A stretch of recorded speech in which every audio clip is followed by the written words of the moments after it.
చూస్తుంటే మనకు అసలు రెండు కళ్ళు సరిపోవు, అంత గొప్పగా ఉంది విగ్రహం.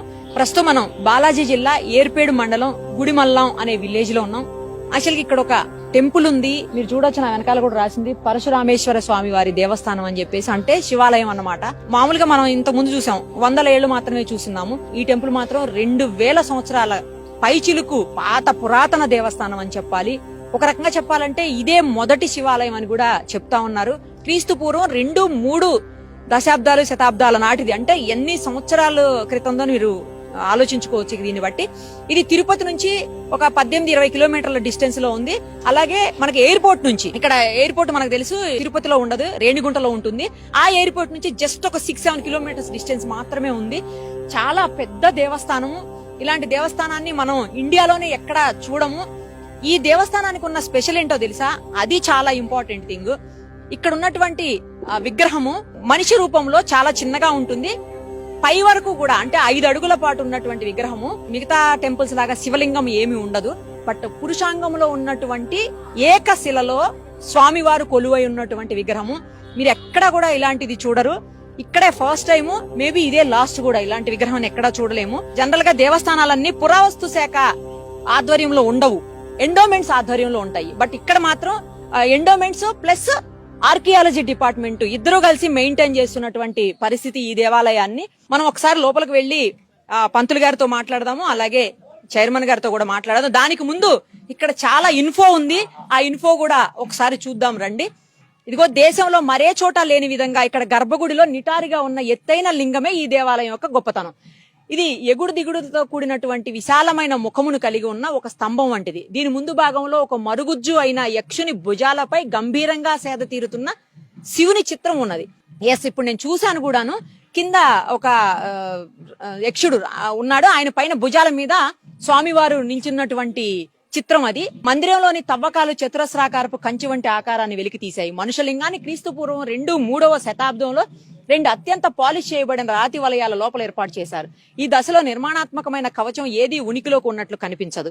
క్రీస్తుపూర్వం 2-3 శతాబ్దాల్లోని బర్హుత్, సాంచి మరియు అమరావతి శిల్పాల వలె ఈ లింగాన్ని వృక్ష చైత్య ఆరాధ్య ప్రకారం బహిరంగంగానే పూజించబడినట్లు తెలుస్తోంది. ఇచ్చటి లింగం నిటారుగా ఉన్న పురుషాంగం ఊర్ధ్వ రేత ఆకారంలో ఉంటుంది. 2 వృత్తాకార పీఠాలు యోనిని గుర్తు చేస్తాయి. ఇక్కడి భగవంతుని స్వరూపంలో వేద, రుద్ర, కపిల వర్ణము, యజ్ఞోపవీతం లేకుండా నగ్న రూపం, పరశుని ధరించటం, విరూపాక్ష, త్రినేత్ర సహితం, కపర్ది, జటాజూటము కలిగి ఉండటం, నటరాజుడు నాట్యం చేస్తూ అపస్మారక స్థితిలో అడుగులు వేయటం ఆ తత్వాలను పొందుపరిచినట్లుగా కనుక ఈ శిలావేదిక మనుష్య లింగం దేశం మొత్తంలోనే గొప్పది. బహుశా శాతవాహన పాలనలో మొదటిసారిగా ఈ శిలావేదిక క్రీస్తు శకం 2వ శతాబ్దంలో హస్తి పృష్ఠ శైలిలో ఇటుకతో నిర్మించబడిన దేవాలయంలోకి తీసుకురాబడింది. శాతవాహనుల పాలనలో ఈ ఆలయం విస్తరణకు నోచుకుని రాతితో పునర్నిర్మించబడింది. ఆ తర్వాత క్రీస్తు శకం 8వ శతాబ్దంలో చివరి పల్లవ బాణ శకంలో రాతితో పునర్నిర్మించబడింది. చంద్రశేఖర, దక్షిణామూర్తి, విష్ణువు, దుర్గా మరియు సూర్య వంటి చిహ్నాలతో చక్కగా చెక్కబడిన ప్రతిమలు చోళుల కాలంలో ఉనికిలోకి వచ్చాయి.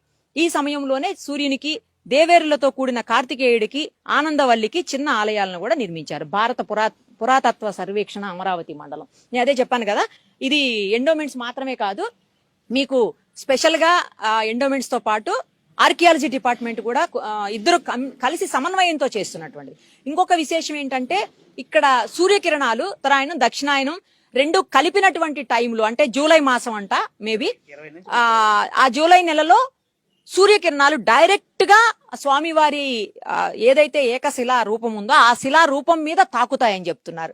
అది చాలా చాలా ముఖ్యమైన రోజుగా, చాలా గొప్ప పండుగగా ఇక్కడంతా జరుపుకునేటువంటి పరిస్థితి. ఎందుకంటే అలాంటిది ఎక్కడ జరగదు అసలు.